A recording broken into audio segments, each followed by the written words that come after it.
Hello and नमस्ते everyone. नेप्सी नेभिगेटरमा यहाँ सम्पूर्णलाई स्वागत छ। आज साताको दोस्रो कारोबार दिन 9 जुन 2025 23.19 अङ्कको वृद्धिसँगै नेप्सी इन्डेक्स 2653.9 बिन्दुमा क्लोजिङ भएको छ। 8.69 अर्बको कारोबार रहेको छ भने 229वटा कम्पनीमा वृद्धि देखिएको छ, सँगसँगै 87वटा कम्पनीमा गिरावट देखिएको छ। 23 अङ्कले मार्केट बढ्दै गर्दा आजको टप गेनरमा पर्न सफल स्टकहरू चाहिँ pure energy, Dolti, Vindhyavasini, Makar, Butwal power company, Maya Khola, Rawa energy, Ghalemdi, Nepal micro insurance, मेन्सेम हाइड्रो। त्यसै गरी अब आजको टप पर्फर्मिङ सेक्टरहरू चाहिँ अदर सेक्टरमा 2.63%को 2.35%को वृद्धिसँगै हाइड्रो पावर इन्डेक्समा म्यासिभ 4.97 कारोबार देखिएको छ। त्यसै गरी इन्भेस्ट सेक्टरमा पनि 1.14%को वृद्धि देखिएको छ भने 1.10 अर्बको कारोबार देखिएको छ। 23 अङ्कको वृद्धि हुँदाखेरि पनि आज टप लुजरमा पर्ने कम्पनीहरू चाहिँ यो भूगोल इनर्जी, मिथिला लघुवित्त, सप्तकोशी डेभलपमेन्ट ब्याङ्क, मानसी लघुवित्त, नाडेब लघुवित्त, ग्रिन डेभलपमेन्ट ब्याङ्क, यो वरुण हाइड्रो पावर र युनिलिभर नेपाल रहेका छन्। ट्रेन्डिङ स्टकहरू चाहिँ हाम्रो युपिसिएल वृद्धि देखिएको छ, जिएचएल, राधी, आरएफपिएल, वरुण, एनजिपिएल, एसपिपिएल, बिपिसिएल र रिडी रहेका छन्। ढिला नगरी हामी अब नेप्सी इन्डेक्सको चार्टतर्फ लगाउँ। नेप्सी इन्डेक्स आज 2653.9 बिन्दुमा क्लोज भएको छ। हाम्रो अघिल्लो एनालाइसिस अनुसार चाहिँ के भएको छ अब चार्टमा हेरौँ है त। हाम्रो लास्ट भिडियोमा हामीले भनेको थियौँ कि हामी अहिले हाम्रो नेप्सीको डिमान्ड जोनमै छौँ भनेर होइन। यो डिमान्ड जोनमा रियाक्ट गरेर मार्केटमा आज राम्रो बाउन्स देखिएको छ। अब यो बाउन्स कहाँसम्म हो के हो भन्ने कुरा अब आफ्नो तरिकाले हेर्नु पऱ्यो। आज मार्केटले 2627.82 पोइन्टको लो लगाएर म्यासिभ राइज देखिएको छ होइन। राम्रो भोल्युम देखिएको पनि भोल्युम पनि राम्रै पाएको छ आज। अलमोस्ट एभरेज हिजोको भोल्युमभन्दा अलिकति थोरै भए पनि मार्केटमा भोल्युम राम्रै देखिएको छ। अब यो र्याली चाहिँ कहाँसम्म हो त? हामीले अस्तिको लास्ट भिडियोमा हामीले एनालाइज गरे अनुसार हामीले यही नै भनेको थियो नि, हामीले यो रेन्जमा चाहिँ बाई गर्ने नै हो यो रेन्जमा।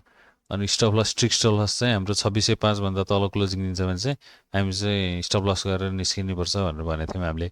अब यो र्याली चाहिँ म्यासिभ राइज भएर माथि नैसम्म जाने हो त? यो माथि हाम्रो 2720कै एरियामै 2720, 2740, 2750को एरिया, यो एरियासँग पुग्छ त मार्केट?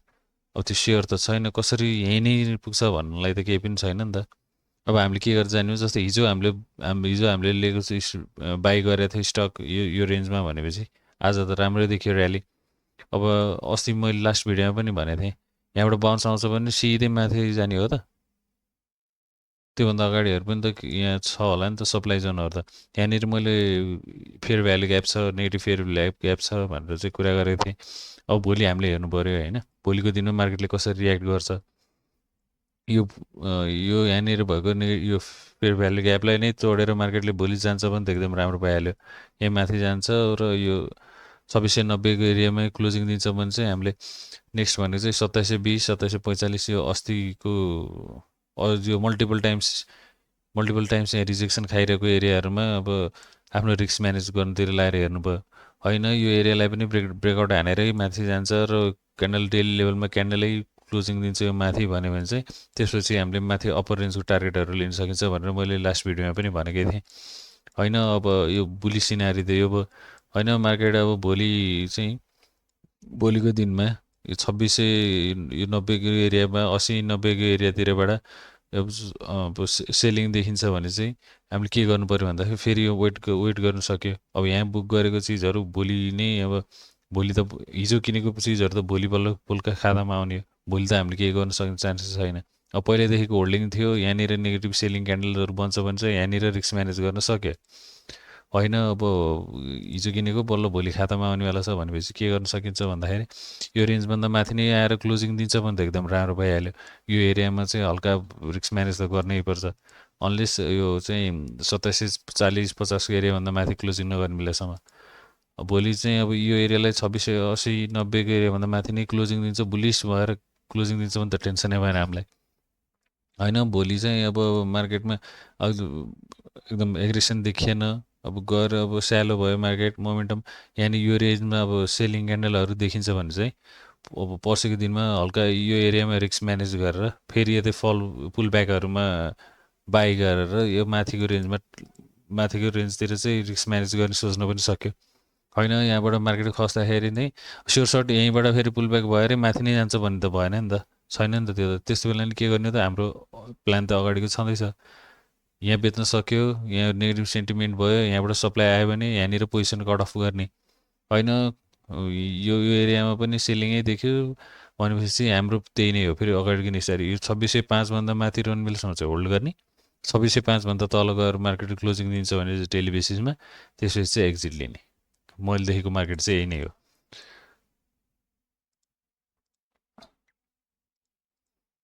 के भयो के भन्यो भन्यो कन्फ्युजन भयो भन्ने जस्तो भयो भने तपाईँहरूलाई म एउटा एकदम सर्टमा समराइज गरिदिन्छु है सरी त्यो धेरै केयर मेरो भयो जस्तो अब हाम्रो मार्केटको रेन्ज एउटा जस्तो रेन्जमै छ भन्ने जस्तो सोचौँ न अहिले हेर्दाखेरि होइन जुन यो 2740-45को रेन्जदेखि यो 2580 यही रेन्जमै मार्केट त खेलै छ खेलिरहेकै छ नि त भनेपछि यो रेन्जमा मार्केट खेलिराख्दाखेरि अहिले हामीहरू चाहिँ कहाँसम्म त सप्लाई एरिया भन्दा पनि डिमान्ड एरियामै थियौँ डिमान्ड एरियामा मार्केटले रियाक्ट पनि गर्यो ठिकै छ मार्केट यहाँबाट गयो राम्रैसँग ऱ्याली माथि जान्छ 2720-45को एरियामा यहाँनिर कुनै सेलिङ क्यान्डलहरू बन्छ यो एरियामा रिस्क म्यानेज गर्छौँ हामी फर्स्टमा रिस्क म्यानेज गर्ने योभन्दा माथि बुलिस भएर ब्रेकआउट दिन्छ भने चाहिँ अब होल्ड गर्ने कुरा भइहाल्यो त्यसपछि माथिको टार्गेटहरू राख्ने होइन भोलि चाहिँ अब मार्केटले चाहिँ यो 2680-90को एरियामा गएर यहाँनिर लो टाइम फ्रेममा हेर्ने यहाँनिर अब सेलिङ देखिन्छ अब हल्का प्रफिट बुकिङहरू देखिन्छ मान्छेले पोजिसन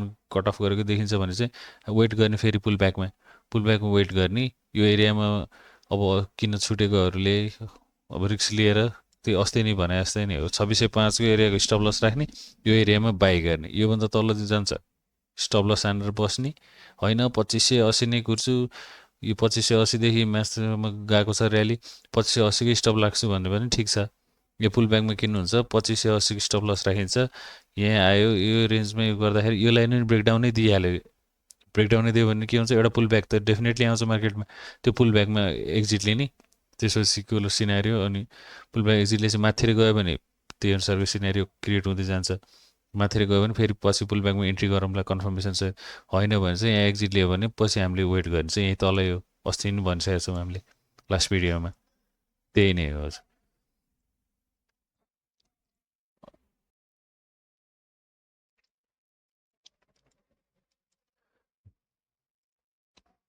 अनि मार्केट चाहिँ एकातिर आफ्नो स्टक्सहरू यतातिर भइरहेको होला मार्केट बढ्दाखेरि अब कतिवटा घटिरहेको कम्पनीहरू पनि छ त्यो आफ्नो स्टकहरूको पनि हेरेर मोमेन्टम के छ कस्तो छ त्यही अनुसार चाहिँ आफ्नो रिस्क म्यानेज गर्ने अब सपोर्ट लेभलमा छ डिमान्ड जोनमा छ भनेपछि अब छ भने एभरेजिङ गर्ने स्टप लस राख्ने पोजिसन घटाउने बढाउने त्यो चाहिँ गर्दै गर्नु होला एभ्री राइजमा चाहिँ अब सबै माथि नै जान्छ भनेपछि अब टपमै बेच्ने टपमै निस्किन्छु अब त्यो भन्ने त कहिले पनि हुँदैन आफ्नो रेसिडेन्स एरियाहरू आफ्नो पोर्टफोलियोको साइज के छ कसो छ त्यो अनुसार चाहिँ आफ्नो पोजिसनहरू कट अफ गर्दै जाने अनि बाई गर्ने बेला पनि एकैचोटि सबै भएको जति सबै किनेर बस्ने होइन बिस्तारै डिमान्ड जोनहरूमा बिस्तारै किन्दै जाने आफ्नो आफ्नो के छ स्थिति त्यही अनुसार र सप्लाई रेन्ज पनि अब सप्लाई जोन हो भन्ने थाहा भएपछि त्यसमा थोरै एकदम आफ्नो पर्सेन्ट वाइज आफ्नो